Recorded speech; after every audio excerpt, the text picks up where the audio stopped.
Excellences, Mesdames et Messieurs et chers étudiants, j'ai le grand plaisir de souhaiter la bienvenue à la deuxième conférence de la chaire francophone de cette année, organisée et animée par notre très cher professeur Julien Navarro de l'Université catholique de Lille. Je souhaite aussi la bienvenue aux visiteurs du live stream, car cet événement est retransmis en direct à travers de notre page Facebook. Et j'invite aussi notre public en Facebook de nous poser des questions. Les questions apparaîtront sur le téléphone mobile de notre panel et on trouvera des réponses à vos questions. Mesdames et messieurs, un petit signal, s'il vous plaît, portez vos masques dans la salle comme c'est un événement public et malheureusement, les chiffres du Covid sont en train de monter. C'est une petite question de respect à vos voisins. Mesdames et messieurs, mes remerciements vont tout d'abord à notre coparrain fidèle, l'Organisation internationale de la francophonie. C'est un partenaire qui soutient et cofinance toutes nos activités francophones à l'ADA. Mesdames et messieurs, ce soir, nous allons nous échanger sur une affaire internationale qui a commencé avec un contrat d'armement naval. C'est une affaire qui a causé pas mal de tensions sur l'arène internationale, pas mal de mésentendus peut-être, et pas mal d'interventions plus ou moins diplomatiques. Cette affaire non seulement touche la France et les États-Unis et l'Australie, mais aussi l'Europe et toute la région de l'Indo-Pacifique. Et c'est aussi une question des régions qui sera intéressant à définir. Nous allons certainement nous poser la question si cette affaire n'est qu'une mini-crise diplomatique, et je cite le mensuel Le Monde diplomatique, ou un véritable désaccord d'ampleur majeure. Mais une chose, à mon avis, est sûre, le débat de ce soir sera passionné et passionnant grâce à l'expertise des personnes qui ont gentiment accepté notre invitation d'être sur notre panel. Et je commence avec Madame Céline Pajon, chercheuse à l'Institut français des relations internationales, IFRI. Soyez la bienvenue, Madame.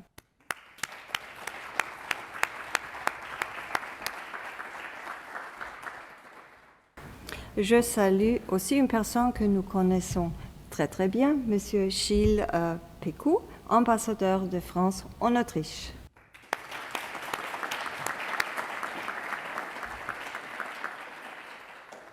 Et last but not least, Monsieur Loïc Simonet, chercheur à l'Österreichisches Institut für internationale Politik, OIP.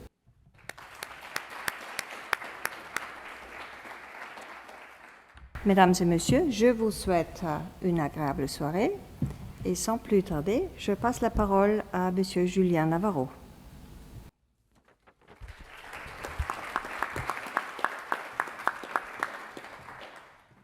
Bonsoir et bienvenue à toutes et tous.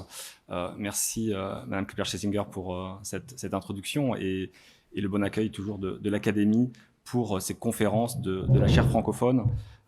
Je suis évidemment très heureux et très honoré de pouvoir animer ce débat avec un panel aussi prestigieux sur cette question, donc l'Indo-Pacifique. Quels enjeux pour l'Europe et pour la France après la crise des sous-marins australiens?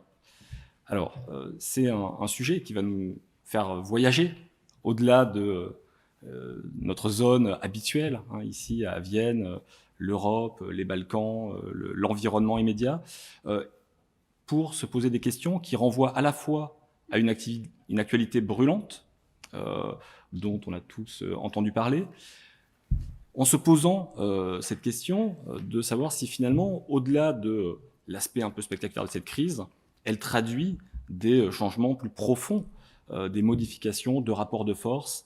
Voilà, si au-delà des vaguelettes de surface, il y a aussi des mouvements de fond qui qui sont ici en train de se jouer.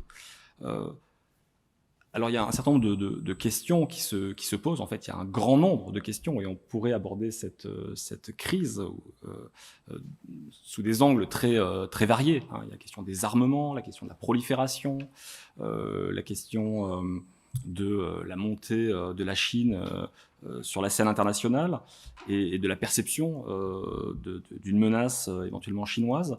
On va certainement aborder ces différentes questions ce soir. De mon point de vue, il y a peut-être trois enjeux qui peuvent plus particulièrement structurer notre réflexion. Le premier, c'est déjà d'identifier, de cerner la nature, effectivement, de cette crise et son ampleur. C'est ce que disait Mme Kepler-Schlesinger. Est-ce qu'on a une mini-crise ou véritablement quelque chose qui est de l'ordre d'un renversement, d'un bouleversement des relations internationales. La deuxième question a trait finalement au rôle, et c'est ce qu'indique le titre de notre conférence, de l'Europe et de la France dans tout ça. L'Indo-Pacifique, ça paraît loin. Finalement, quel rôle pouvons-nous jouer comme Européens dans cette région? Avons-nous véritablement un rôle à jouer? L'ironie de tout cela, c'est que le lendemain du début de cette crise, l'Union européenne faisait paraître une communication, c'est-à-dire la Commission européenne, sur une vision stratégique de l'Indo-Pacifique, voilà, par l'Union européenne. Et puis, troisième question, qui a davantage trait aux relations transatlantiques, c'est quel rapport entre alliés? Comment fait-on la diplomatie au XXIe siècle? Comment communique-t-on entre alliés? Comment parvient-on à créer de la confiance dans un contexte où, semble-t-il, on peut faire et défaire ce qui semblait acquis? Voilà. Alors, je sais que nos panélistes aborderont sans doute ces questions sous des angles un petit peu différents, et c'est bien pour ça que je les ai invités. Je vous remercie très chaleureusement d'avoir accepté de participer à cette table ronde. La manière dont nous allons organiser les choses, c'est d'abord un premier tour de table, des échanges ici entre nos intervenants, et puis, bien entendu, vous aurez l'occasion, vous, le public, de poser des questions, de réagir dans un deuxième temps, y compris, comme ça a été dit, si vous n'êtes pas sur place, mais que vous nous suivez sur Facebook. Voilà. Donc, nous allons suivre l'ordre qui est indiqué sur le programme, en commençant par Madame Pajon, donc de l'Institut français des relations internationales. Je vous cède tout de suite la parole. Merci à l'Académie diplomatique de Vienne pour son invitation. Merci à Julien Navarro de m'avoir contacté pour discuter de ce sujet d'actualité ici à Vienne. C'est la reprise des conférences en présentiel ou en format hybride, et c'est un grand plaisir de pouvoir reprendre les voyages et me déplacer aujourd'hui à Vienne, dans cette très belle ville. Donc, je suis très heureuse. Donc, pour faire suite vraiment et rentrer dans le vif du sujet, effectivement, c'est une séquence diplomatique extrêmement dense que nous avons connue et qui n'est peut-être pas d'ailleurs refermée, et qui a eu pour effet, autour de cette crise des sous-marins australiens, de mettre sur le devant de la scène médiatique ce concept d'Indo-Pacifique, qui est généralement encore mal connu en Europe, auprès de l'opinion publique et même plus généralement. C'est un concept qu'on discute beaucoup entre experts, qui est très présent dans la région, qui a été remis sur la scène internationale au goût du jour par les Japonais, en fait, par le gouvernement japonais, qui en 2016 a annoncé sa stratégie pour un Indo-Pacifique libre et ouvert. Cette stratégie, c'était, pour faire court, tenter d'apporter une alternative au projet chinois des nouvelles routes de la soie, qui est un méga projet de financement aux infrastructures et qui se déroule avec un pan terrestre et un pan maritime qui se déroule sur toute cette région. Donc c'est un concept qui a été ensuite repris par les Américains, qui ont mis un sens un petit peu différent derrière, par les Indiens, les Australiens. Comme vous le savez, la France a publié sa propre stratégie Indo-Pacifique en 2018, les Allemands un peu plus tard, les Néerlandais, et puis pour en venir à l'Union européenne encore très récemment. Donc c'est un concept qui a fait florès. Et la raison pour laquelle ça a si bien fonctionné, c'est parce que je pense que ça reflète aujourd'hui une réalité géostratégique très, très réelle. Hein. C'est que aujourd'hui le cœur de la géoéconomie, de la géopolitique internationale, ça se concentre sur cet espace-là. Hein, c'est vraiment ce continuum entre l'océan Indien et l'océan Pacifique. Il y a des routes maritimes commerciales extrêmement importantes. Il y a des acteurs nationaux extrêmement importants. La Chine en fait partie, l'Inde, le Japon, l'Australie. Il y a des problématiques extrêmement fortes qui se jouent dans cette région. Et donc, c'est pour ça, je crois que c'est extrêmement important aujourd'hui de l'expliciter, mais on pourra en revenir sur cette question un peu plus tard. Et donc, si cette crise a mis en avant l'importance géostratégique de cette zone, je crois qu'elle a eu, des répercussions beaucoup plus larges, comme on l'a dit, jusqu'aux relations transatlantiques qu'elle remet en question aujourd'hui. Et elle a posé de manière assez douloureuse, je dois dire, des questions fondamentales pour la France et l'Europe, c'est-à-dire quelle place, quel rôle pour la France et l'Europe dans cette région, sur quel positionnement, avec quels partenaires est-ce qu'on peut travailler. Pour ma part, et comme on s'est mis d'accord avec Julien, je vais me concentrer sur le théâtre Indo-Pacifique en particulier et sur cet accord, donc en expliquant ce que c'est AUKUS, comment il a été accueilli par les pays de la région et ce qu'il peut changer à la dynamique géopolitique régionale. Alors cet accord, c'est un accord industriel de défense entre 3 alliés traditionnels et qui se passe dans la zone Indo-Pacifique. C'est un accord structurant qui vise clairement à aider l'Australie de se doter d'une nouvelle capacité. Ce sont des sous-marins à propulsion nucléaire. Donc c'est le partage d'une technologie militaire ultra sensible qui connaît un seul précédent. C'est le partage de cette technologie des États-Unis vers le Royaume-Uni au cœur de la guerre froide en 1958. Donc c'est quand même d'importance. Cet accord met en jeu 3 acteurs. L'Australie, qui prend ici une décision stratégique, sinon historique. Hein, c'est quand même une décision extrêmement sensible quand on connaît la sensibilité de la question du nucléaire militaire dans la région et en Australie. Donc clairement, l'Australie change de pied, hein, change d'option. Le Royaume-Uni qui a joué un rôle d'intermédiaire dans cette affaire, hein, qui a été démarché par les Australiens et qui a fait le go-between, si on veut, avec les Américains. Et les Américains qui est l'allié dominant, on va dire, des deux pays et qui est détenteur de cette technologie. Alors pour moi, cet accord, il est révélateur d'abord de la montée en tension de la rivalité stratégique sino-américaine. On voit que les acteurs se positionnent plus franchement et surtout du sentiment d'alarme et d'urgence qui a été ressenti par les Australiens, ce qui a poussé à cet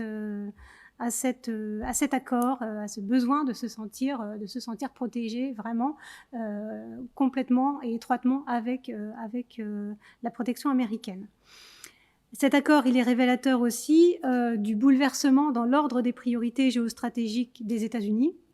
Le pivot vers l'Asie, il a commencé sous l'administration Obama en 2012. Mais aujourd'hui, après le retrait d'Afghanistan, c'est très clair que la priorité est donnée à l'Indo-Pacifique et à la compétition stratégique avec la Chine, et ceci devant la relation transatlantique. Et on pourra en rediscuter. Alors, AUKUS, ce ne sont pas seulement les sous-marins. On a beaucoup parlé des sous-marins, mais c'est plus large que ça. Il s'agit aussi d'une coopération étroite sur les technologies critiques, les nouvelles technologies, pour aboutir à une véritable intégration technologique des 3 pays, pratiquement une intégration des bases industrielles de défense. Dans le domaine du cyber, de l'intelligence artificielle, du quantique. Donc c'est autant de technologies qui pourront faire la différence vis-à-vis de la Chine et qui pourront assurer l'avantage de la coalition sur le plus long terme.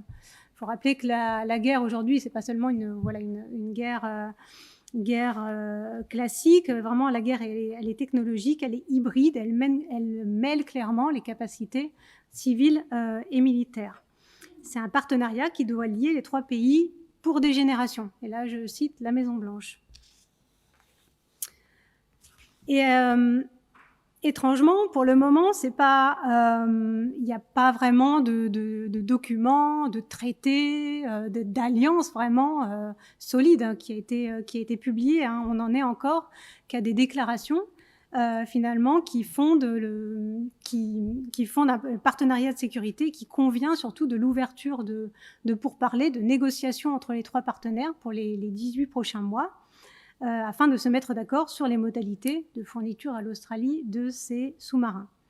Et donc dès lors, on voit un contraste déjà, une tension entre la réalité du moment, où finalement il n'y a rien de très concret. Hein. Le premier sous-marin à propulsion nucléaire australien, il va pas être mis à l'eau demain, hein, on en a encore pour un moment. Mais aujourd'hui, on a un effet d'annonce qui a des répercussions extrêmement fortes, extrêmement importantes, hein, et des implications concernant la France directement et son contrat de sous-marin avec l'Australie, et une crise de confiance très, très, très importante avec ces trois pays. Et également un changement peut-être dans l'équilibre des puissances dans l'Indo-Pacifique. Donc pour le moment, on voit plutôt un effet déstabilisateur. C'est assez compliqué de savoir comment les choses vont évoluer dans les prochaines années. Donc quel impact pour les équilibres géostratégiques ? Je voulais revenir sur le fait que cet accord AUKUS a été diversement accueilli par les pays de la région. Pour bien montrer que voilà, ça n'a pas été quelque chose, ça n'a pas été très, très, très consensuel finalement. Alors il y a eu plusieurs groupes de pays. Il y a les pays qui ont bien accueilli AUKUS, alors parfois avec quelques réserves, mais ce sont des pays qui sont très, très heureux de voir les États-Unis se réengager fermement dans la région pour les années à venir. Ça va vraiment dans le sens de leurs intérêts. C'est l'Inde, la Corée du Sud et le Japon en particulier. L'Inde, pour sa part, je vais détailler un petit peu. Donc, bien sûr, elle accueille ce réengagement américain. Pour l'Inde, AUKUS, ça signifie aussi un défi. Ça pose un défi à la Chine sur le plan naval. Ça veut dire que ça va pousser certainement la Chine à travailler sur cette dimension-là et peut-être à détourner son attention, détourner son effort des problématiques plus terrestres, et notamment de la question de la frontière avec l'Inde qui est très source d'énormément de tensions. Donc c'est plutôt une bonne nouvelle. Pour la Corée du Sud, l'engagement américain est extrêmement bienvenu. AUKUS, ça met un pied dans la porte concernant un possible partage de cette technologie de propulsion nucléaire. Et on sait que la Corée du Sud est intéressée de développer sa propre flotte de sous-marins à propulsion nucléaire. Donc bonne nouvelle. Maintenant, il y a une petite inquiétude côté coréen parce qu'ils ont tendance à voir les États-Unis se focaliser énormément sur la Chine, et peut-être que la question nord-coréenne passerait au second plan, ce qui est là une moins bonne nouvelle pour Séoul.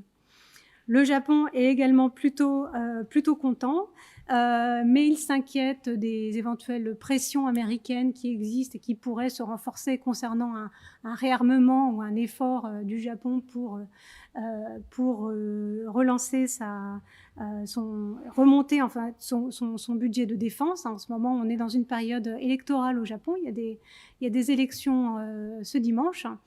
Et le parti au pouvoir, qui a des bonnes chances d'être réélu, dans son programme a, par exemple, promis de doubler les dépenses de défense. Alors, on n'en est pas du tout là, mais en tout cas, c'est assez parlant, peut-être, du positionnement japonais. Et puis, une petite inquiétude côté japonais de ne pas être associés non plus. Ils n'ont pas non plus été consultés avant la mise en place de cet accord. Et finalement, le Japon, c'est vraiment un allié très étroit des États-Unis et qui a joué un rôle central dans le tricotage, si on veut, des alliés et des partenaires américains dans la région. Le Japon était très proactif pour mettre en place un dialogue avec les Australiens, les Américains en format trilatéral, ou avec les Australiens et les Indiens. Et là, tout à coup, ils se retrouvent un petit peu de côté. Donc, il y a cette inquiétude sur voilà, à quel point les États-Unis peuvent leur faire confiance, étant un pays qui ne fait pas partie de l'anglosphère. Il y a ensuite d'autres pays, un autre groupe de pays qui ont exprimé des réserves, des inquiétudes vis-à-vis de AUKUS. Et là, on peut parler des pays d'Asie du Sud-Est, globalement, avec des positions contrastées. Mais généralement, ils sont plutôt inquiets de l'effet déstabilisateur de l'accord, d'une possible relance de la course aux armements, du fait que ça pousse la Chine à avoir un comportement plus agressif et que ça mette de côté, ça marginalise l'ASEAN et toutes les organisations multilatérales qui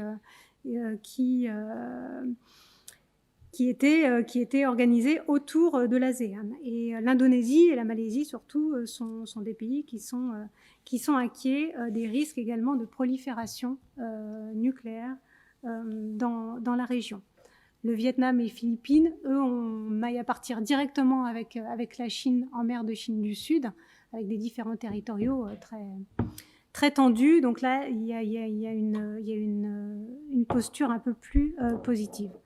Et puis, il y a un autre groupe de pays dont on parle généralement un peu moins, les îles du Pacifique et la Nouvelle-Zélande.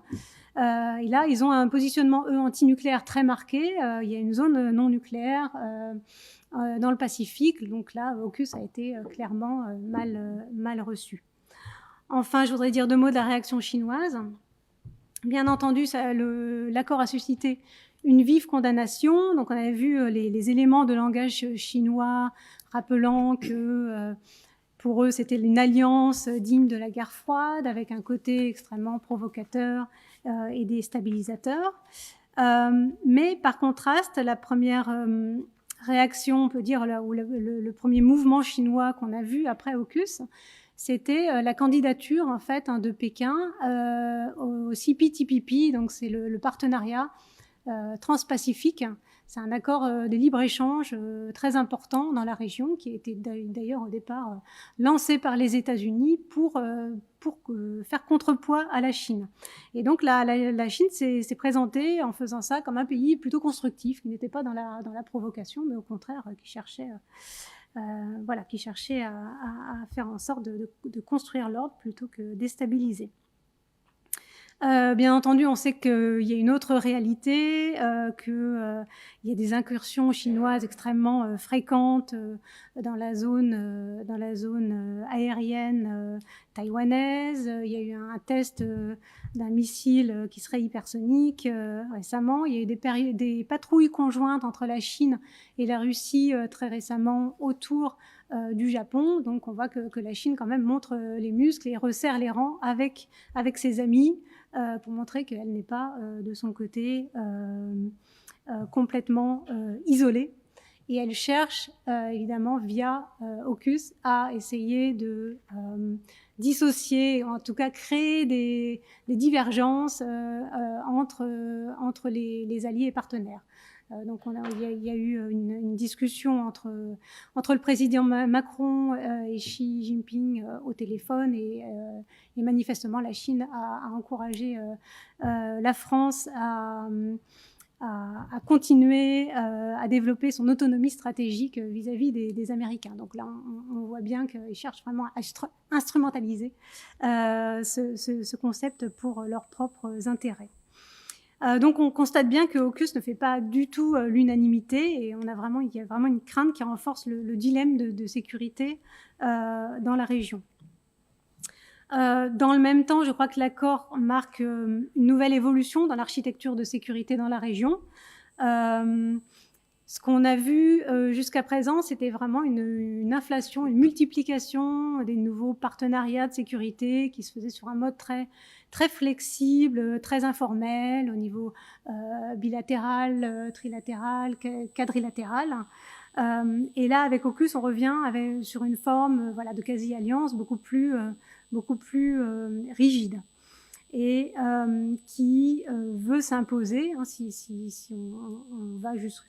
AUKUS va jusqu'au bout de son ambition, je pense comme le nouveau noyau dur quelque part du système d'alliance américain dans la région.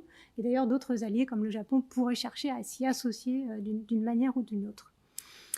Et l'arrivée d'AUKUS, par contre, donne par ricochet une autre dimension à ce qu'on appelle le Quad, donc le dialogue quadrilatéral entre le Japon, l'Inde, les États-Unis et l'Australie, qui a été relancé en 2017 et dont le cœur, finalement, c'était la coopération maritime. C'était vraiment la coopération entre 4 démocraties maritimes pour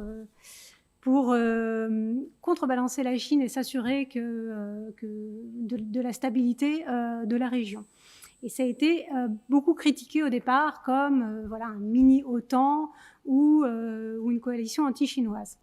Alors aujourd'hui, on voit que le Quad se transforme complètement. L'accent est désormais porté sur des nouveaux domaines de coopération qui relèvent de la sécurité au mieux soft, enfin douce, ou plutôt des questions de géoéconomie, comme la diplomatie des vaccins, le changement climatique, les technologies critiques, les chaînes de valeur. Donc vraiment, ça va avoir un agenda constructif et à faire oublier cette image d'une coalition anti-chinoise et au contraire essayer d'être davantage consensuel pour rallier davantage de pays membres pour travailler ensemble. Et ça, on voit l'apparition donc d'un nouveau narratif où là, le Quad deviendrait de son côté un noyau dur autour duquel pourraient s'organiser des coopérations à géométrie variable, mais cette fois pas sur les questions de sécurité vraiment dures. Là, ça serait le domaine plutôt AUKUS et vraiment avec un prisme américain très, très, très affirmé. Et d'ailleurs, juste un mot, dans sa stratégie pour l'Indo-Pacifique, l'Union européenne mentionne d'ailleurs le Quad et mentionne une éventuelle coopération avec le Quad sur ces problématiques. Alors rapidement, quelles sont les implications pour la France et l'Europe dans l'Indo-Pacifique ? Est-ce que la France, à la suite de cet accord, est vue comme un allié peu ou pas important pour les États-Unis ? Clairement, les États-Unis mettent l'accent sur l'alignement stratégique. Ils veulent travailler sur la question de sécurité dure avec des partenaires qui sont complètement alignés sur leur position. Et on sait que c'est pas exactement le cas de la France. Et même le Japon et l'Inde ont aussi sont très proches des États-Unis, mais ont leurs propres limites. Donc on voit qu'ils ne sont pas non plus dans cet accord. On a un sentiment de mépris aussi côté européen à cause du timing de l'annonce qui est arrivée effectivement le même jour que la stratégie européenne dans l'Indo-Pacifique. Ça questionne la troisième voie qui est portée par la France. Aujourd'hui, la France porte, mais je laisserai monsieur l'ambassadeur revenir dessus, elle veut se positionner comme une puissance d'équilibre entre la Chine et les États-Unis. Est-ce qu'elle peut encore continuer à être sur ce positionnement-là? Ce que montre le paysage indo-pacifique que je vous ai un petit peu décrit, c'est d'abord que la France n'est pas isolée dans la région. Elle a des partenaires asiatiques qui partagent ces problématiques, qui ne cherchent pas à se positionner dans un camp ou dans un autre, qui cherchent à éviter la confrontation, qui cherchent à travailler plutôt sur les questions de coopération, notamment les pays d'Asie du Sud-Est. Et donc, ce positionnement français d'autonomie stratégique pourrait jouer justement comme un avantage et pourrait permettre le rassemblement autour de la France et de ses partenaires davantage d'alliés. Et puis, ça va dans le sens d'un certain nombre d'acteurs de la région, également, y compris le Japon et l'Inde, qui cherchent à inclure le maximum d'acteurs, y compris extérieurs, dans l'Indo-Pacifique pour ne pas se retrouver justement entre les États-Unis et la Chine. Donc je vais finir là. Je crois que j'ai déjà beaucoup parlé pour laisser la parole à mes collègues, mais voilà, simplement pour dire que les problématiques liées à l'Indo-Pacifique aujourd'hui dépassent de loin ce cadre géographique.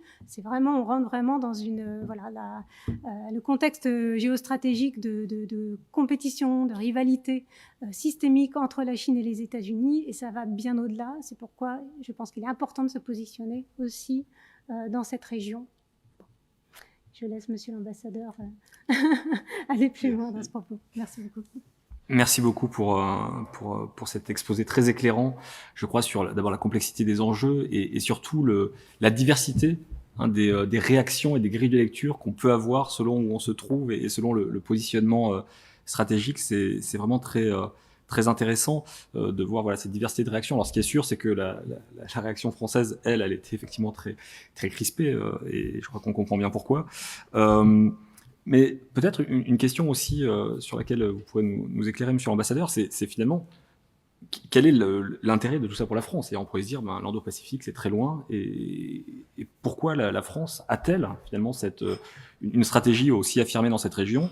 Et puis, une deuxième question qui met le doigt là où ça fait mal, si j'ose dire, c'est finalement, est-ce que cette crise, elle ne rend pas en quelque sorte caduque cette stratégie française dans cette région, puisqu'il y avait un partenaire privilégié, me semble-t-il, qui était l'Australie et qui se trouve changer finalement son approche. Voilà.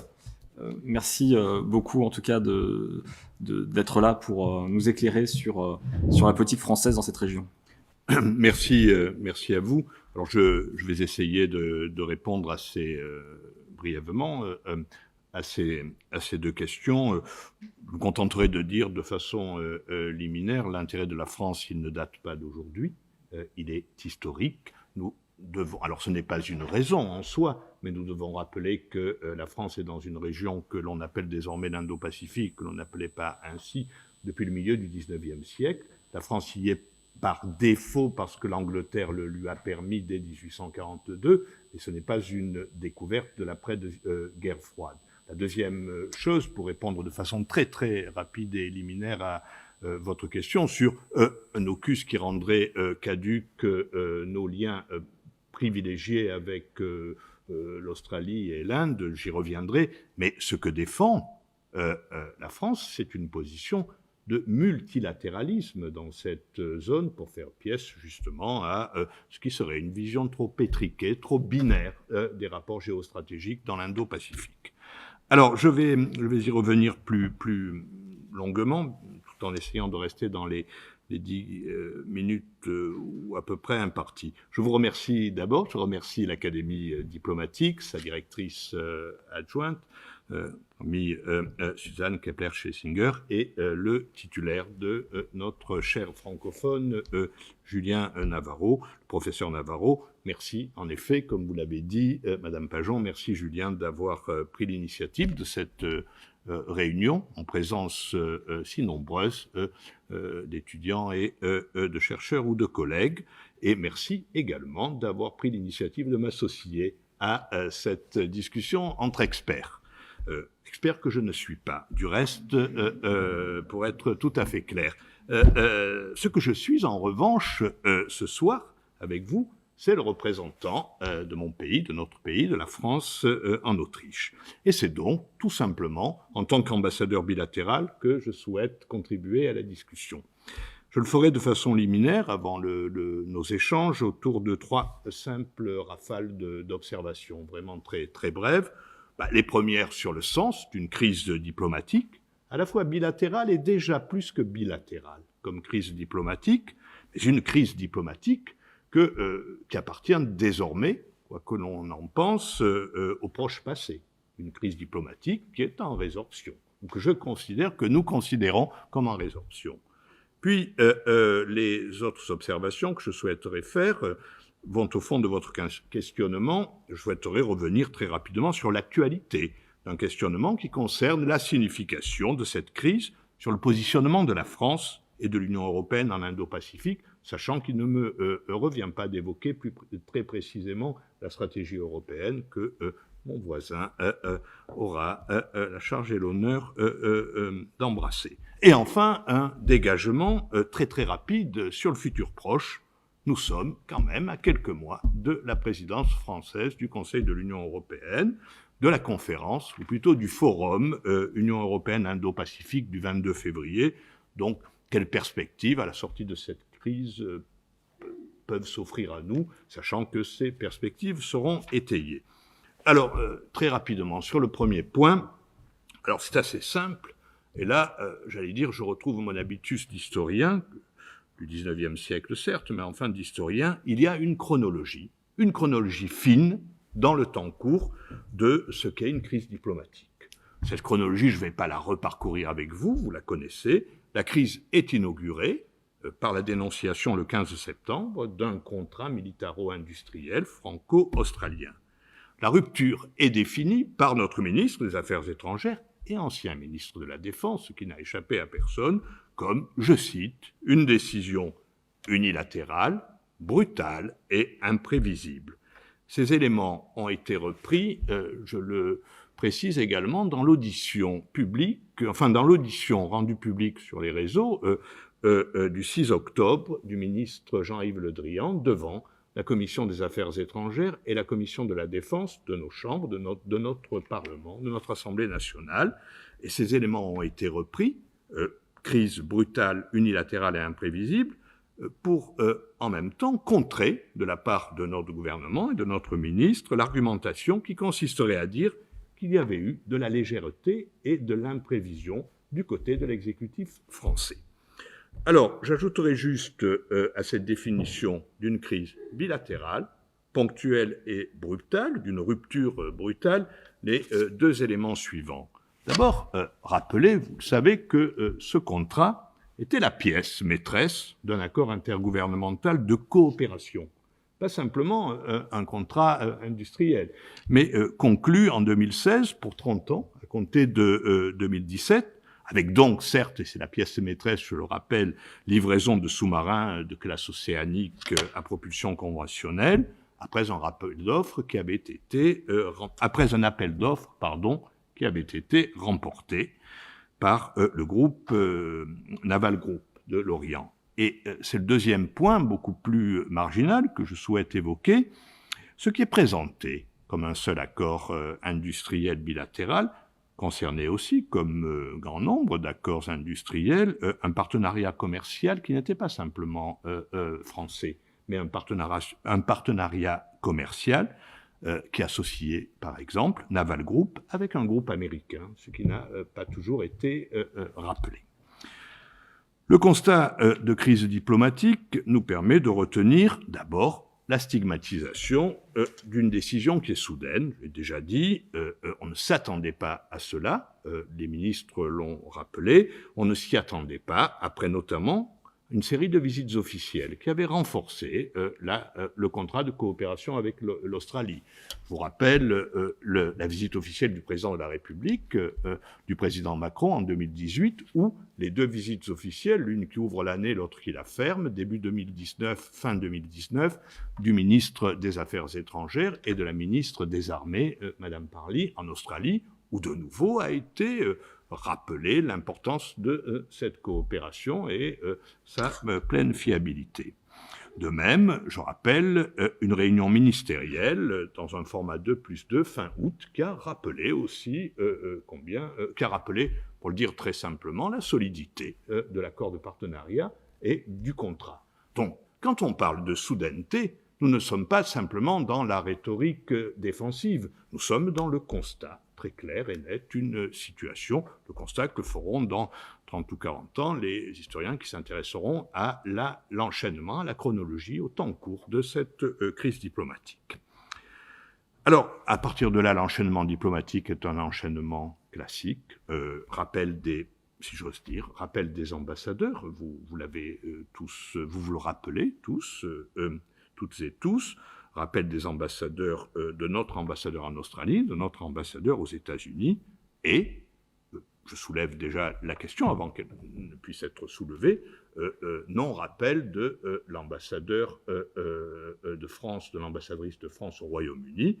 Pourquoi ? Parce que le Royaume-Uni est un partenaire indirectement concerné. Ce n'est pas avec le Royaume-Uni que nous avions signé, et ce n'est pas avec le Royaume-Uni que signe l'Australie. Donc, clairement, certes, le Royaume-Uni joue naturellement dans un rôle important, et cela a été dit et redit, mais l'explication du non-rappel, j'en reste à des considérations strictement diplomatiques et formelles. L'explication du non-rappel de l'ambassadrice, de notre ambassadeur de France, l'ambassadrice Colonna, c'est clair ainsi.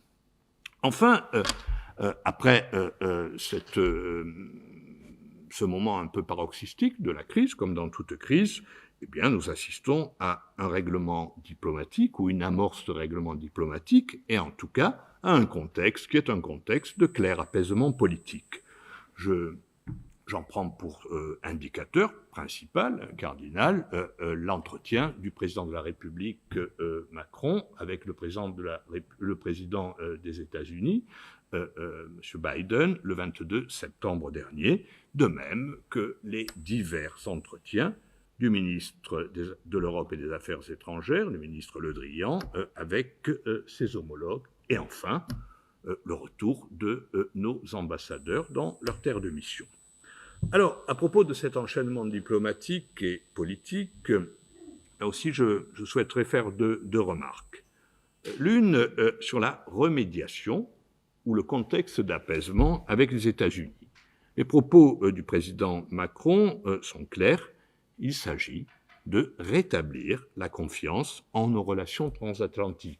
Nous parlons d'Indo-Pacifique, mais nous avons la centralité de nos relations transatlantiques. Cela a été du reste dit précédemment.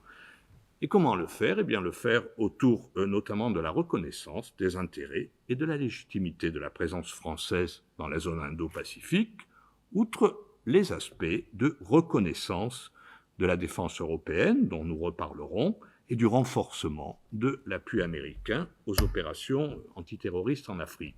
Tout ça pour montrer quoi ? Eh bien, pour montrer que dans l'argumentation conventionnelle, à la fois diplomatique et politique, nous dépassons, cela a été du reste dit par Madame Pajon, nous dépassons largement, en termes de remédiation comme en termes de constat de crise, la simple, si j'ose dire, zone de l'Indo-Pacifique. C'est un élément extrêmement important à avoir en réserve de notre discussion. La seconde remarque est davantage liée aux relations bilatérales franco-autrichiennes, et je me permets de la faire avec beaucoup de simplicité. Je me dois, en constatant la chronologie, là aussi, de rappeler la signature le 21 septembre d'un accord bilatéral dans le contexte que nous savons entre M. Chancelier Kurz et le Premier ministre australien.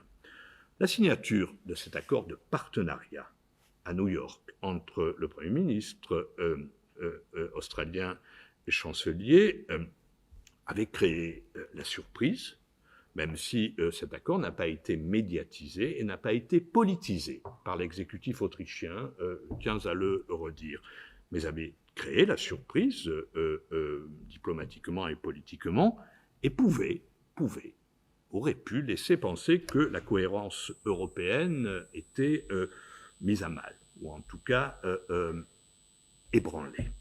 La ministre de l'Europe autrichienne, Mme Edstadler, s'est exprimée à ce sujet et a dit comprendre la surprise, et même la surprise un peu irritée des Français. Et par ailleurs, le ministre des Affaires étrangères de l'époque, le ministre des Affaires étrangères d'Autriche, à l'époque, avait, dès la dénonciation du contrat par les Australiens, assuré la France de sa solidarité et rappelé l'importance de la solidarité européenne. Donc, on peut considérer que cet événement, qui est plutôt observé comme la signature d'un partenariat dans le sillage d'un accord déjà conclu de longue date avec les Smart Countries et les Early Movers en 2020, au moment de la première crise du Covid, n'a peut-être pas trouvé le meilleur moment opportun pour être signé dans le contexte de la crise des sous-marins, surtout à New York, mais que d'autre part, le reste de l'exécutif autrichien a rappelé sa solidarité, ou en tout cas son plein soutien avec les positions européennes, et que surtout, deuxième point, l'espace public autrichien, la presse, la médiatisation et le débat politique ont accueilli à bas bruit cet accord. Presque personne n'en a entendu parler. Il n'en reste pas moins que la rigueur nous oblige à rappeler qu'il eut lieu et à s'interroger sur ses éventuelles conséquences, même si cet accord était surtout un accord de partenariat scientifique. J'évoque cela, pourquoi ? Eh bien pour dire que la crise diplomatique ne relève pas seulement du bilatéral franco-australien, très clairement, et du ponctuel franco-australien. Alors, cela appartient néanmoins au passé, disais-je, au proche passé. Qu'en est-il maintenant, très rapidement, de la lecture en termes d'actualité de la France dans l'Indo-Pacifique ?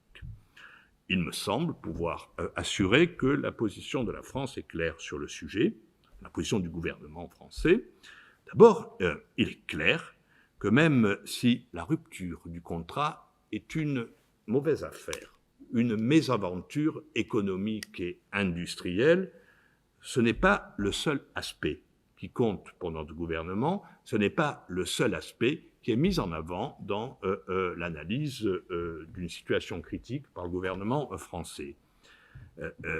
L'idée est justement d'éviter, j'insiste, de penser que la France, comme les pays de l'Union européenne, ne sont dans cette zone que d'éventuels partenaires commerciaux ou industriels. C'est une idée intéressante, c'est une idée qui ne concerne pas que la position de la France dans l'Indo-Pacifique. Vous rappelez peut-être qu'à la fin du mois de septembre, au début du mois d'octobre, une frégate allemande, la frégate Bayern, s'est arrêtée, mouillée dans les côtes, dans les ports de l'Australie, provoquant ou risquant de provoquer un certain émoi en termes de cohérence des positions européennes. Bien pas du tout. Sa présence a été minimisée et il a été dit même que cela revenait parfois dans le débat public à considérer que la présence européenne navale n'avait de sens que dans ses liens avec les intérêts économiques et commerciaux. Cela pour dire que la France n'est pas le seul pays susceptible d'avoir cette lecture. Alors, du côté français, on considère que la rupture du contrat est une atteinte aux positions stratégiques de la France dans l'Indo-Pacifique, ça c'est clair et net. D'abord, à sa légitimité, sa présence comme, je cite, nation de l'Indo-Pacifique, depuis donc l'histoire que j'évoquais précédemment, même si le recours à l'histoire n'est pas une condition absolue pour légitimer une présence, mais en tout cas, c'est le cas. Présence nation de l'Indo-Pacifique avec 2 millions de ressortissants dans la vaste zone que vous avez définie, même si elle est difficile à définir, Pajon. Et puis, présence de la France dans l'Indo-Pacifique grâce au rôle joué par les 7000 militaires déployés dans la région par le gouvernement et l'armée française. Enfin et surtout, on considère que la rupture du contrat, outre le fait qu'elle peut porter atteinte à cette présence de la France, est surtout une atteinte à son engagement multilatéral et à sa volonté d'engagement multilatéral. La France, le gouvernement français a des partenariats avec tous les pays de la zone, pas seulement avec l'Australie, avec tous les pays de la zone ASEAN, avec la Corée, des partenariats privilégiés, on l'a dit, avec l'Inde et l'Australie, et on a l'impression que le trilatéral avec l'Inde et l'Australie se poursuit maintenant seulement en bilatéral avec l'Inde, puisque la dernière conférence qui devait très récemment réunir, les 3 pays n'en a réuni que 2, et on peut s'interroger naturellement sur l'avenir. Mais cela ne doit pas nous laisser oublier qu'au-delà de l'importance cardinale de ce trinôme, de cette alliance trilatérale, ce que veut définir la politique française dans la zone, c'est une politique aussi de multilatéralisme et pas simplement d'alliance privilégiée. Au-delà donc de l'affaire des sous-marins et évidemment de la conclusion d'AUKUS, la lecture officielle de notre pays est une lecture géostratégique et géopolitique de l'Alliance, de l'AUKUS, qui met l'accent d'abord sur une logique de bloc. L'idée est que la signature d'AUKUS réintroduit une logique de bloc, alors même que cette logique avait été dépassée. Je ne sais pas si vous avez vu, mais vient d'être publié dans une livraison récente, la dernière que j'ai eue, en tout cas de la revue des Deux Mondes, un article d'un grand reporter, donc un journaliste, pas un spécialiste, un expert, mais un journaliste bon connaisseur, je pense, des relations internationales, qui est Renaud Girard, journaliste au Figaro, et dans la revue des Deux Mondes, Girard dit la Seconde Guerre du Pacifique a commencé avec AUKUS.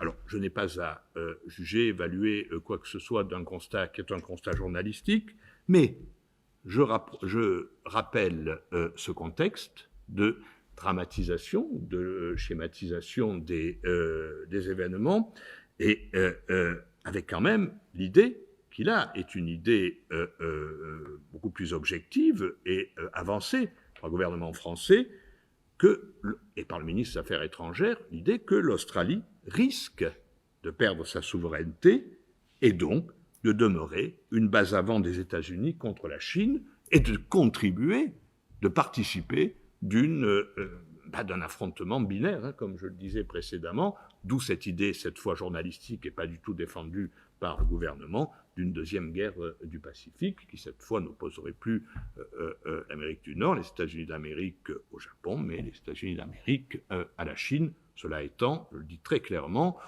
un constat qui n'a rien à voir avec le constat dressé officiellement et par notre diplomatie et notre exécutif. En clair, on se rappelle que jusqu'à la Deuxième Guerre mondiale, le Pacifique était marginal dans les préoccupations de Washington. Jean Eifer l'a très bien montré dans son Histoire du Pacifique, des relations entre les États-Unis et le Pacifique, l'histoire d'une frontière. Et à partir de la Deuxième Guerre mondiale, évidemment, pour des raisons qu'on connaît bien, qui sont à la fois liées à la guerre et à la guerre froide et à la nécessité d'utiliser la Chine, cette fois contre l'Union soviétique dans le Pacifique devient central ou plus central pour les États-Unis. Et l'idée serait que cette crise est certes une crise, mais c'est aussi l'aboutissement d'une réappropriation du Pacifique contre la Chine par, cette fois, les États-Unis. La lecture officielle française est aussi une lecture qui met l'accent sur le fait que l'AUKUS transporte une approche trop militaire et stratégique sino-centrée de l'Indo-Pacifique, qui se fait donc au détriment d'une approche globale. Et je voudrais terminer avec cela, conclure mes observations à l'approche de la présidence française du Conseil de l'Union européenne. Ce que le ministre des Affaires étrangères de l'Europe, Le Drian, dit, c'est que l'Europe doit avoir une approche de l'Indo-Pacifique qui n'a pas pour seul objectif la confrontation avec la Chine. Je dis bien, ce que dit le ministre français, ce n'est pas que la France doit avoir simplement cette approche, mais que l'Europe doit avoir cette approche. Je n'entends pas dire que la France porte une position messianique de l'Europe, mais j'entends dire là très précisément que vu son rôle historique dans l'Indo-Pacifique, vu les affirmations notamment et les déclarations du président de la République ayant rappelé l'importance du rôle de médiation de la France là, il revient à la France, durant sa présidence française du Conseil de l'Union européenne, de rappeler ce que doit être aussi, avec ses alliés européens, la position de l'Europe. Donc, l'Europe doit avoir une approche de l'Indo-Pacifique qui n'est pas seulement une approche de confrontation avec la Chine, même si, évidemment, dans les frontières de l'Indo-Pacifique, il y a les côtes africaines, Madame Pajon, on en parlait précédemment, on va jusqu'au Kenya, c'est cela. Et bien évidemment, nous savons très bien que l'installation de la Chine sur le sol africain, Djibouti en 2017, a été considérée comme un élément provoquant une certaine réaction, ou en tout cas une certaine émotion. C'est donc une approche qui est une approche globale, avec une dimension sécuritaire, qui est liée au multilatéralisme. On veut porter une présence de l'Europe dans l'Indo-Pacifique qui soit liée au multilatéralisme, qui soit aussi liée, c'est pour cela que je parle d'approche globale et pas simplement stratégique ou militaire, qui soit aussi liée à une dimension environnementale, à un développement aussi de la connectivité des transports, pour faire pièce peut-être, je ne sais pas, mais en tout cas pour compléter le projet chinois BRI, de la route de la soie, l'initiative Belt and Road Initiative. C'est aussi une approche que défend la France, qui est une approche de sécurisation des échanges, dans un espace qui, vous le savez, nous le savons, concentre 60% de la production du PIB du monde entier. Nous sommes donc dans un très large, beaucoup plus large sens que celui donné par la première définition de l'Indo-Pacifique empruntée aux géostratèges de la mer, aux géostratèges indiens, et réapproprié et redéfini par les Japonais. Je voudrais donc, pour conclure, insister, et pour répondre sur 3 éléments. D'abord, de façon générale, le fait que cette crise, et notamment la naissance de l'AUKUS, consacre la définition officielle, pour notre gouvernement, mais pas seulement, la définition officielle de l'Indo-Pacifique comme une catégorie de travail, une catégorie de pensée de la géopolitique, une catégorie de pensée des relations internationales. Certes, on peut considérer que cette catégorie, je cite, est une catégorie floue, c'est ce qu'avait écrit François Gollm, ou c'est ce dont on peut reparler, mais c'est une catégorie dont on voit l'utilisation explicite.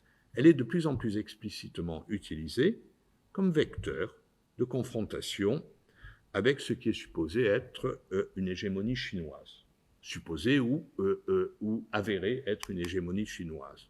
Or, la position de la France, c'est que plutôt qu'une dimension de confrontation, c'est une dimension alternative que la France souhaite voir porter pour l'Europe, et une dimension d'arbitrage et de médiation.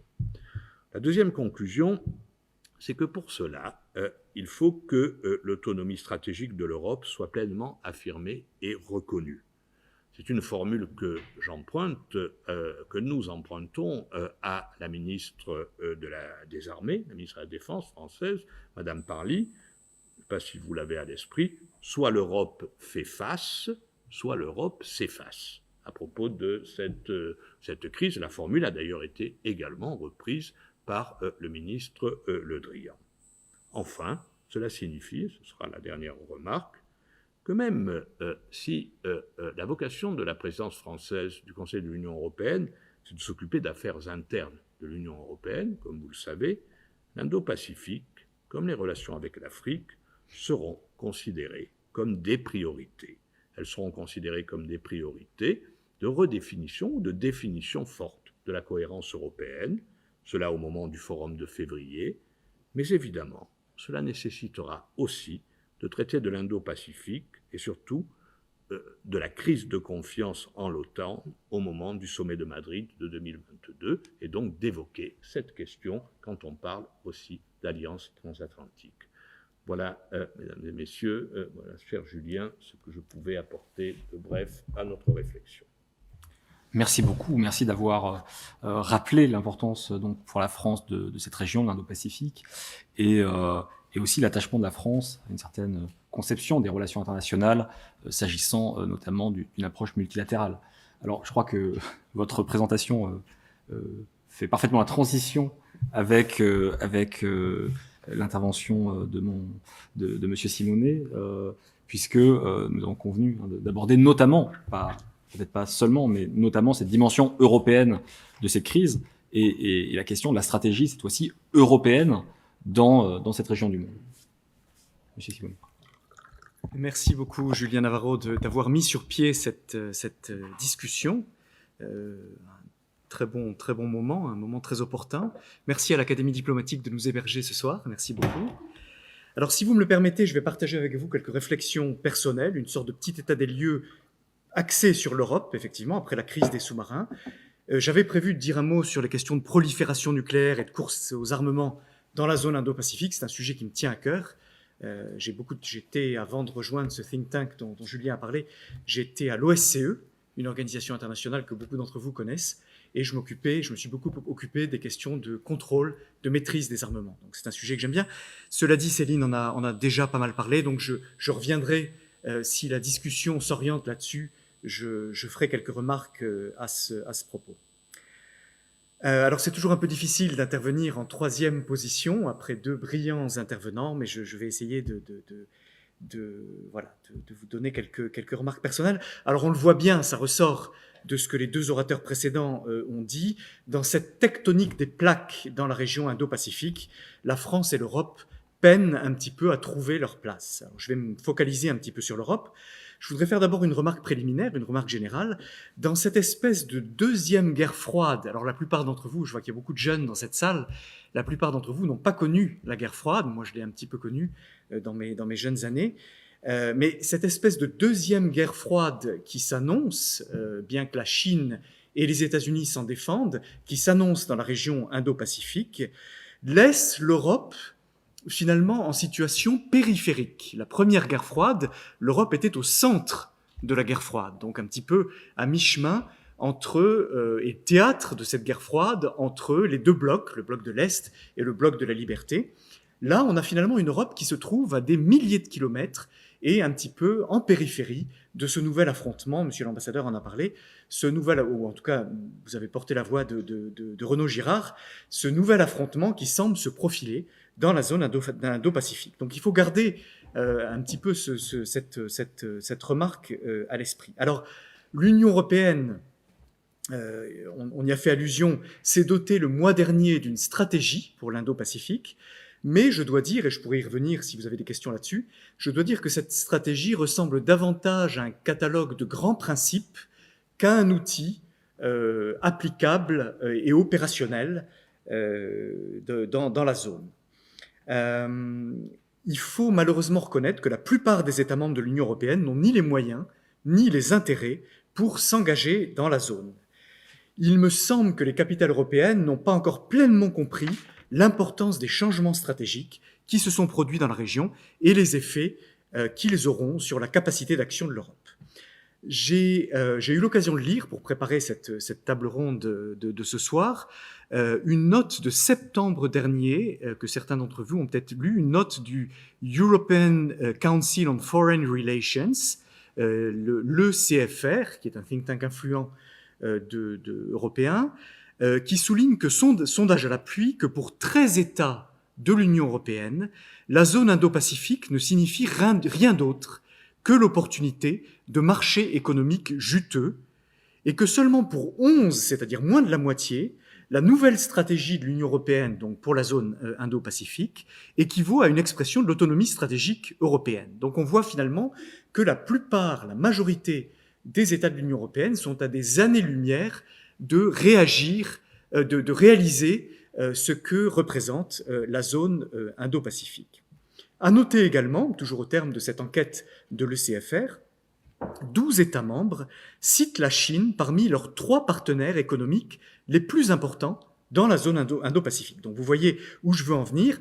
La ligne vis-à-vis de Pékin reste malheureusement très fluctuante d'un État membre à l'autre. Or, on a vu, c'est ressorti des 2 interventions qui viennent de vous être livrées, que la Chine est finalement au cœur de cette crise diplomatique de l'AUKUS que nous venons de vivre.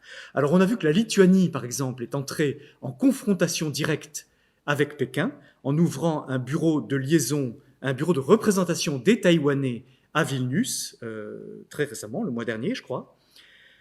tandis que la Hongrie, par exemple, semble de plus en plus céder aux sirènes de la Chine, en invitant, par exemple, l'université Fudan de Shanghai à ouvrir un campus à Budapest. Et on a l'impression de plus en plus que la Hongrie fait figure de cheval de Troie de la Chine dans l'Union européenne. C'est peut-être pas d'ailleurs le seul problème que pose la Hongrie actuellement pour l'Union européenne. Vous voyez à quoi je fais allusion. Alors que les États-Unis, dans leur stratégie indo-pacifique, qualifient la Chine de rival stratégique, strategic rival, les Européens s'en gardent bien et préfèrent parler de partenariat, d'inclusivité. L'étude, toujours elle, de l'ECFR atteste qu'une sorte de neutralité stratégique reste ancrée dans les mentalités de nombreux États membres de l'Union européenne. Alors on peut se demander, Céline a insisté sur le fait que les États-Unis voulaient des partenaires alignés, et on peut se demander si cette neutralité stratégique est finalement viable, si cette espèce d'entre-deux est viable à long terme. Le risque est que chacun soit obligé de choisir son camp et que les Américains nous poussent à nous positionner, notamment dans la rivalité technologique qui s'annonce. On l'a vu avec les péripéties de Huawei, voilà, aussi bien outre-Atlantique qu'en Europe. Alors paradoxalement, dans ce ciel morose, quelques planètes sont en train de s'aligner pour la France. Alors d'abord, l'ambassadeur Pécou y a fait allusion à plusieurs reprises, la France présidera l'Union européenne à partir du 1er janvier prochain. Ensuite, la présidence française servira de cadre à la conclusion d'un exercice qui est mené depuis 2 ans, la boussole stratégique de l'Union européenne. Certains d'entre vous en ont certainement entendu parler, peut-être sous son nom anglo-saxon de Strategic Compass. C'est en fait une toute première initiative des États membres de l'Union européenne, à l'initiative en fait de l'Allemagne, qui a lancé ce processus il y a 2 ans.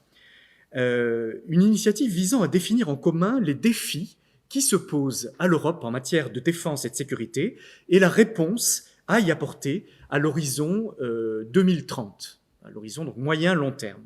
Une sorte, si vous voulez, de livre blanc dans le domaine de la défense. Vous avez peut-être suivi ce genre d'exercice auquel s'est livrée la France à plusieurs reprises au cours des dernières décennies.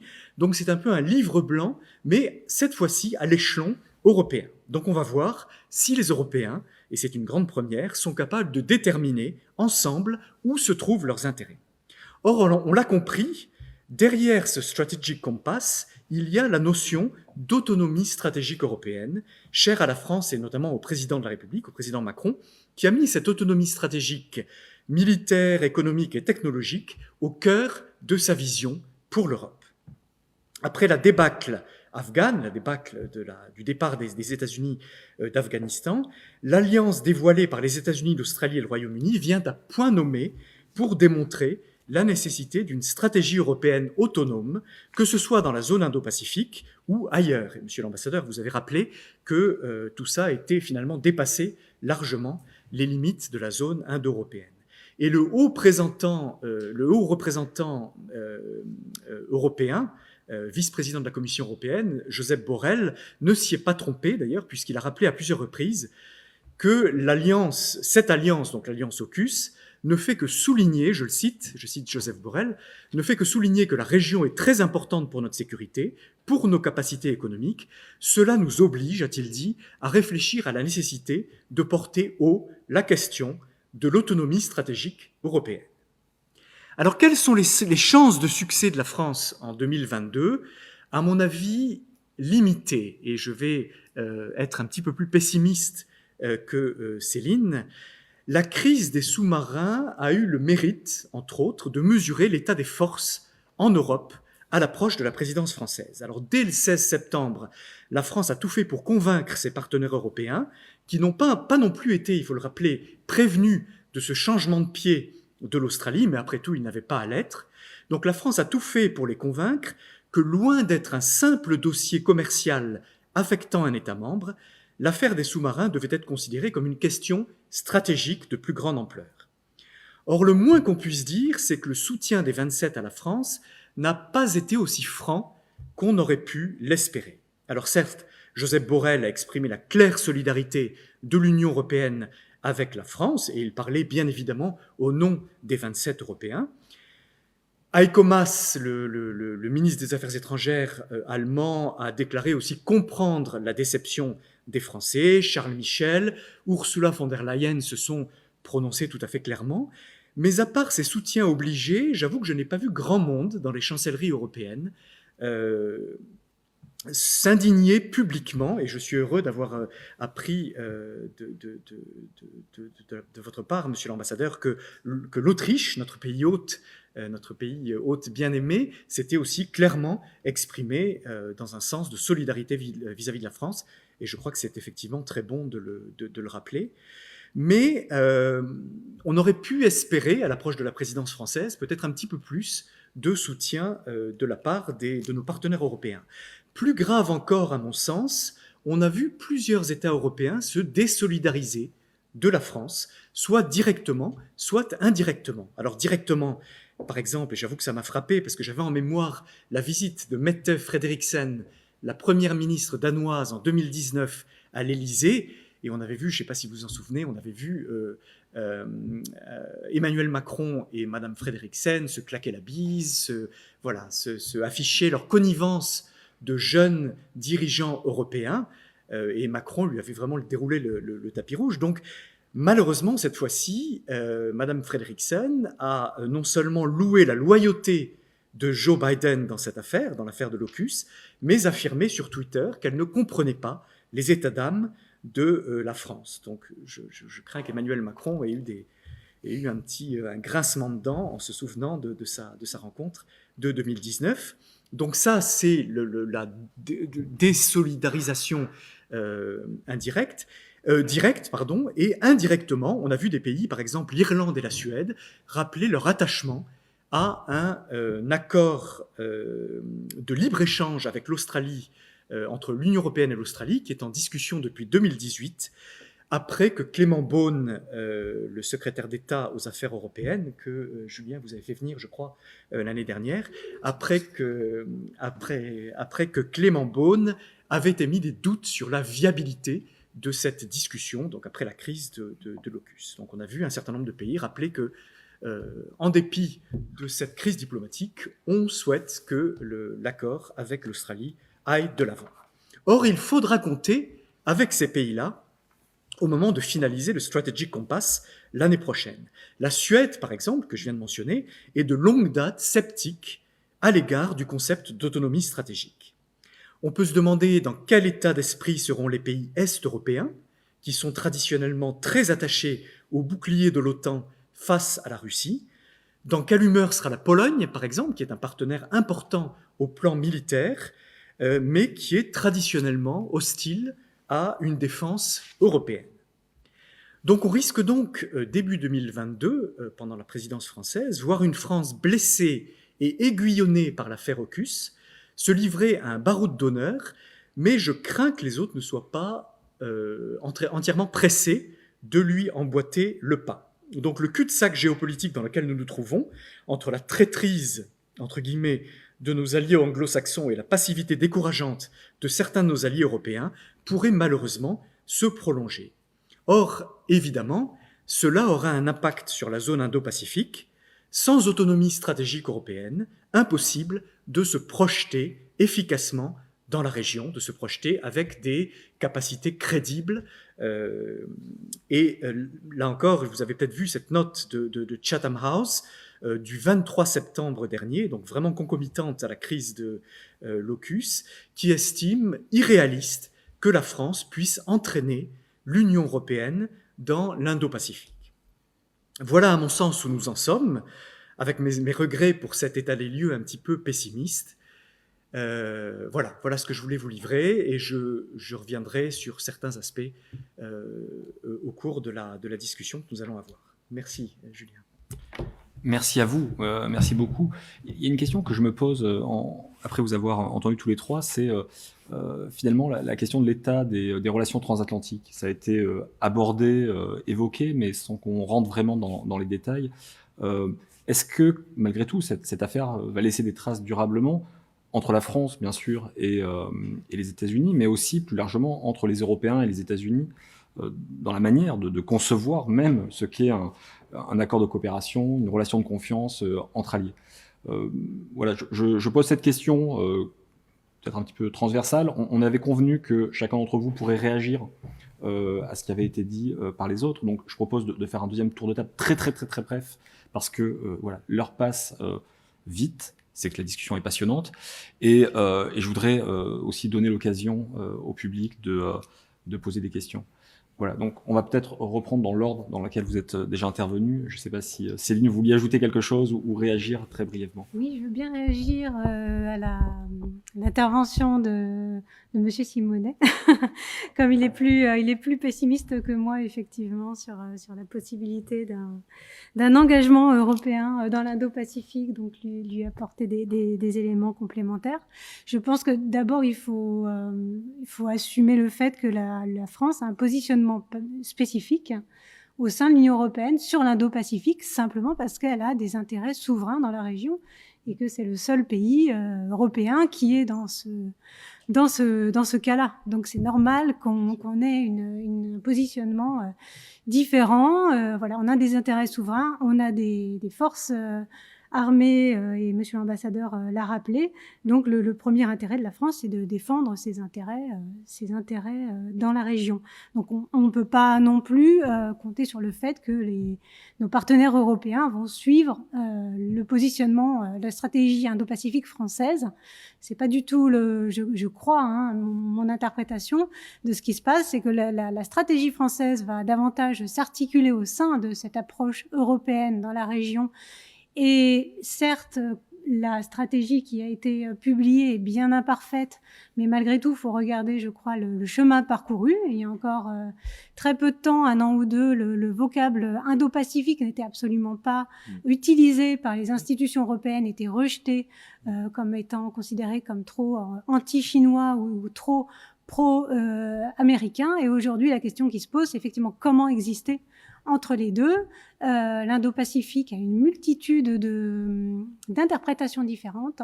Donc c'est aussi important que les Européens montrent très concrètement leur compréhension de l'Indo-Pacifique et expliquent très concrètement quels sont leurs intérêts, ce qu'ils peuvent faire, ce qu'ils ne peuvent pas faire et avec qui.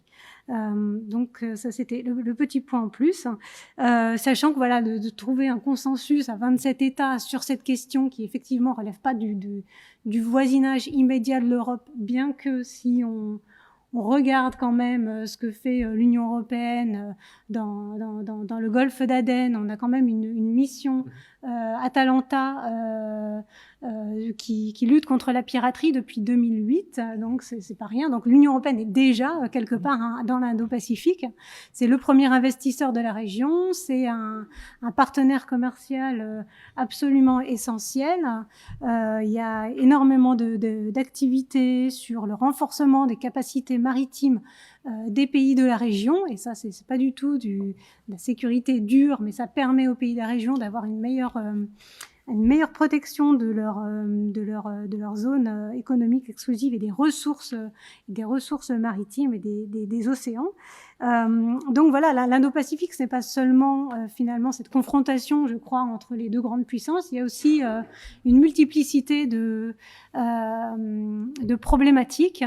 Voilà, qui relèvent de la sécurité humaine, qui relèvent du développement durable, de la connectivité, des problématiques également des normatives, technologiques. Tout ça prend énormément d'importance aujourd'hui, c'est au centre, et je crois que l'Union européenne et la France ont toute légitimité pour être présents, et l'Europe est une superpuissance normative. Alors il y a encore du travail, il faut reconstruire sans doute une base industrielle, des champions industriels extrêmement forts pour porter ces normes, mais en tout cas voilà, je crois que l'Union européenne a toute sa place dans la région. Voilà, un petit commentaire. Merci. Monsieur l'ambassadeur, cher Gilles, est-ce que vous croyez que la France va entraîner ses partenaires vers cette autonomie stratégique? En tout cas, moi aussi j'avais une petite observation pour mon voisin de droite, mais je commencerai par une question pour ma voisine de gauche. Peut-être voudrions-nous en savoir un peu plus encore sur les réactions des Japonais. à la signature de l'AUKUS, y compris sur leur réaction en évolution depuis le début de la crise et les entretiens du président Macron et du président Biden. Et ça, c'est la question qui vaut ce qu'elle vaut et qui est très ouverte. L'observation, évidemment, il est dans mon rôle et dans ma conviction de considérer qu'une lecture pessimiste de ce que peut faire la France est une lecture réductrice. Pour de simples raisons concernant ce que vous avez dit de la boussole stratégique. D'abord parce que je crois, comme Madame Pajon l'a dit, qu'il y a des raisons de regarder de plus près, et avec peut-être encore plus de sévérité, vu de l'extérieur, le positionnement de la France en Indo-Pacifique, parce que c'est le pays, l'État souverain qui a le plus d'intérêt à défendre. Et donc, si l'on mesure des intérêts collectifs à l'aune de cet intérêt particulier, évidemment, on considérera qu'on n'est jamais complètement en adéquation. Ça, c'est un premier point. Mais le deuxième point, c'est que il me semblerait peut-être réducteur de ne mesurer le succès possible de la boussole stratégique et de l'autonomie stratégique qu'à l'aune de ce qui se fait ou de ce qui ne se fera pas dans l'Indo-Pacifique. Vous avez eu une réflexion plus générale ensuite sur l'Europe. Et je n'ai plus à revenir sur ce qui se fera dans l'Indo-Pacifique. Je crois, comme Madame Pajon, que nous avons toutes les raisons d'espérer, ne serait-ce que pour ce que nous avons fait pour sécuriser les routes maritimes, la lutte contre la piraterie, l'environnement, etc. Mais au-delà de l'Indo-Pacifique, je rappelle quand même que l'autonomie stratégique de l'Europe, la cohérence d'une politique de cohésion européenne, se mesure aussi à son action en Afrique. En Afrique, et l'Afrique est revenue sur le devant de la scène lors de l'entretien du président Macron avec le président Biden, ou en tout cas des divers entretiens, ce qui se fait en Afrique, investissement de l'ensemble des pays d'Europe et demande de renforcement des positions américaines, cela, me semble-t-il, ne peut pas être considéré comme un demi-échec. C'est plutôt le chemin d'une véritable réussite d'une politique européenne cohérente, dans laquelle la France a, il faut le dire, une position dominante. Laisse réagir. Je vais répondre plus directement peut-être à votre question, Julien, sur les rapports transatlantiques. On ne peut pas s'empêcher, je trouve, alors c'est une position un peu grand public, on l'a beaucoup vu dans les journaux, je me place aussi sous le contrôle de Mme Pajon et de Monsieur l'ambassadeur Pécou, on ne peut pas s'empêcher de penser que la France a été punie. Alors, je vais certainement être contredit là encore, mais pour peut-être justement une position conciliatrice vis-à-vis de la Chine, enfin bon, c'est quelque chose, vous avez mentionné, Céline, le Quad, et il existe aussi un Quad Plus qui associe la Nouvelle-Zélande et le Japon. Et on ne peut pas s'empêcher de se dire que finalement, Joe Biden aurait pu très bien associer, alors peut-être pas au Quad au sens strict, mais à ce Quad Plus, ou en tout cas changer la composition du Quad en réservant une place à la France. Et ça aurait peut-être justement permis de ménager, d'éviter cette irritation, cette humiliation de la France. Il me semble qu'il y aurait eu toute légitimité pour la France de faire partie de ce Quad Plus qui inclut la Nouvelle-Zélande et le Japon, en plus des 4 partenaires principaux. Et alors, je voudrais vous poser une question, Céline.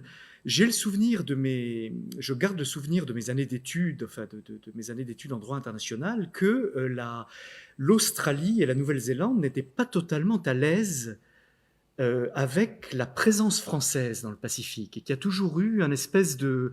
Alors, pas des accusations de colonialisme, parce que je pense ils sont passés au-dessus, et d'ailleurs, le début de cette négociation commerciale avec l'Australie montre qu'il y a eu un moment où l'Australie et la France ont cheminé ensemble, mais je me souviens que l'Australie nous critiquait aux Nations Unies, et nous critiquait un petit peu comme un espèce de pouvoir colonial dans la région. Et est-ce que vous pensez que aussi bien les États-Unis que l'Australie sont finalement mal à l'aise avec une France qui garde des possessions d'outre-mer dans la région, qui garde un pied dans la région, alors que finalement, ça n'est qu'un pays européen?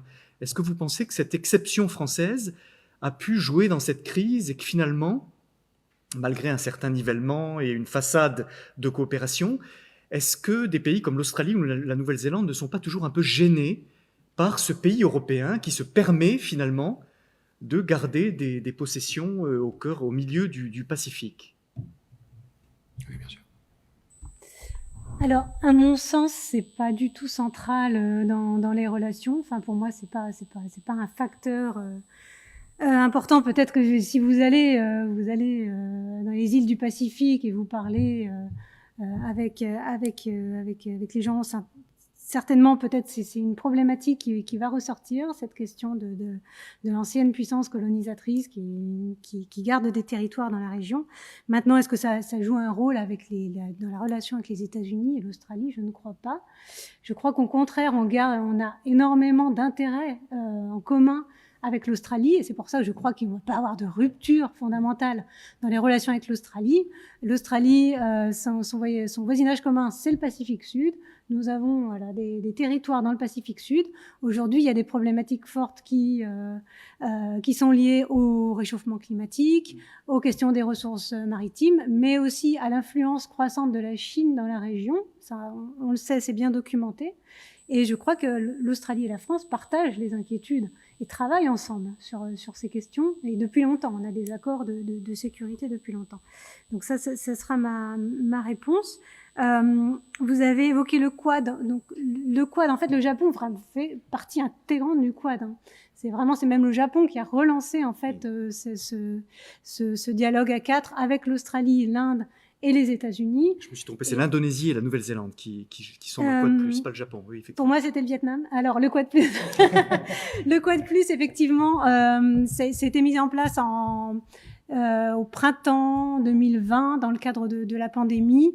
Et effectivement, le Quad s'est réuni à associer le Vietnam, la Nouvelle-Zélande et la Corée du Sud afin de renforcer leur coordination sur cette question de la gestion de la pandémie, éventuellement les vaccins, etc. Et à mon sens, la France a reçu sans doute des invitations de la part de certaines des pays participants au Quad pour s'associer d'une manière ou d'une autre. Mais selon mes informations, elle était plutôt réticente à s'associer avec le Quad, justement pour conserver son autonomie stratégique dans la région. Alors qu'encore à ce moment-là, le groupe était vraiment vu comme une coalition anti-chinoise. Donc aujourd'hui, les choses ont changé, d'autant plus avec AUKUS. Donc peut-être que ça va faciliter justement une certaine association de la France et des Européens avec le Quad à l'avenir. Donc je ne vois pas directement de relation entre les deux. Maintenant, pour répondre à votre question, monsieur l'ambassadeur, sur le Japon. Donc le Japon a accueilli favorablement cette alliance AUKUS avec des petites réserves qui concernent ces relations privilégiées entre pays de l'anglosphère et des Five Eyes, c'est-à-dire les 5 pays qui partagent des données de renseignement très sensibles. Le Japon a essayé à plusieurs reprises d'être associé ou de faire partie des Five Eyes, et il a reçu une fin de non-recevoir. Le Japon extrêmement aligné sur les États-Unis, mais pas complètement. Il partage avec la France le fait qu'il a une relation, lui, très très forte en fait, économique très très forte avec la Chine. Et il n'est pas pour un découplage économique total et une confrontation économique totale avec la Chine. Donc le Japon cherche aussi à ménager en fait des voies de coopération avec la Chine tout en protégeant ses intérêts. Et enfin, je crois que le Japon cherche à jouer un peu le rôle d'entremetteur, de go-between, de chercher à associer les Européens et les Français aux initiatives américaines dans la région. Aussi peut-être pour modérer un petit peu le positionnement américain. Voilà. Merci, tout cela est extrêmement intéressant, j'apprends beaucoup et je crois qu'on aurait envie de prolonger longtemps encore cet échange. Il est 20h et je crois que ça serait bien qu'on prenne quelques questions de la salle, s'il y en a, et je suis sûr qu'il y en aura. Et puis ensuite, je vous laisserai chacun réagir. Oui, monsieur. J'avais deux questions. Ah, merci. J'avais deux questions à vous poser. La première, au vu du repositionnement stratégique de l'Australie, est-ce qu'on peut imaginer que la France tisse des partenaires stratégiques avec des pays non alignés de l'ASEAN, par exemple, je sais pas, le Thaïlande ou l'Indonésie? Et la deuxième question, c'est est-ce qu'on peut craindre que la Chine se mette à son tour à vendre des sous-marins nucléaires à des puissances régionales, je pense par exemple au Pakistan ou même à l'Iran? Merci. Est-ce qu'il y a... Oui, plusieurs mains qui se lèvent. J'en vois une là, une là. Oui, allez-y. Bonjour, moi c'est Mathieu Olivier Mbala, étudiant en deuxième année de master. J'ai une question concernant l'interprétation que la France a donnée à l'accord commercial signé avec l'Australie. Est-ce qu'on peut dire que la France n'a pas en quelque sorte volé la vedette à l'Australie, qui avait plutôt besoin d'une force de dissuasion plutôt que d'un accord commercial qui a été considéré en France comme l'accord du siècle, considéré comme une opportunité d'emploi pour les Français et comme une manière de la France d'exprimer sa puissance plutôt que d'octroyer des moyens à un partenaire qui a besoin de contrecarrer une puissance montante? Merci. Oui, il y avait une question là, peut-être.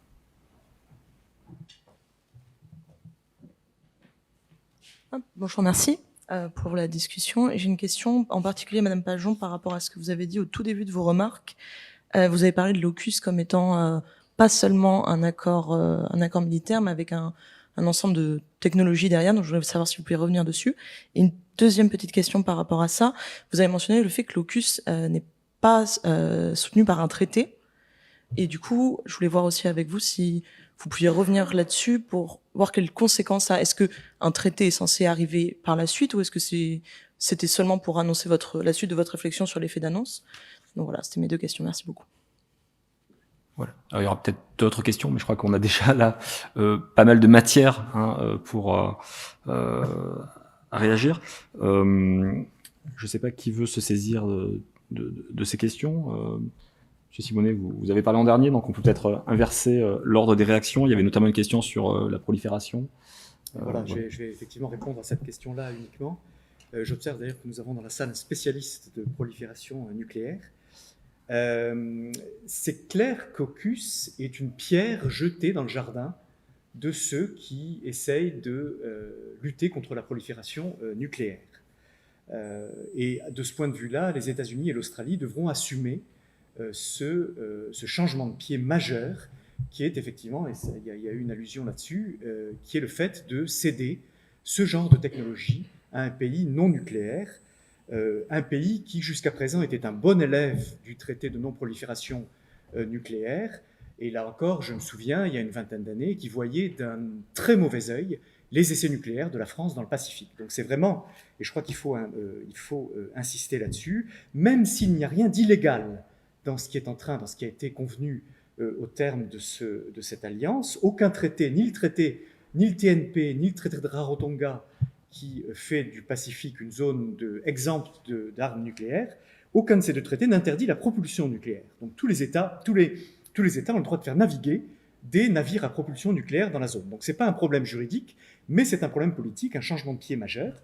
Et ça, c'est dommage. Donc c'est une pierre jetée dans le jardin de la non-prolifération nucléaire. Vous avez vu comme moi que la Chine, par le biais de son ambassadeur pour les affaires de désarmement, a eu beau jeu de qualifier l'accord AUKUS de cas d'école de la prolifération nucléaire. Et il est intéressant de noter que certains médias chinois se sont mis immédiatement à assimiler l'Australie à un État nucléaire. J'ai été frappé de lire dans les pages du quotidien nationaliste chinois Global Times, le 16 septembre. Donc ce quotidien nationaliste estime que l'Australie devient une cible, je le cite, une cible potentielle pour une frappe nucléaire, et que Pékin et Moscou ne traiteront plus Canberra comme une puissance non nucléaire innocente, mais comme un allié des États-Unis qui pourrait être équipé d'armes nucléaires à tout moment. Et je crois qu'à un moment, on a fait allusion à la perte, à l'alignement stratégique de l'Australie sur les États-Unis.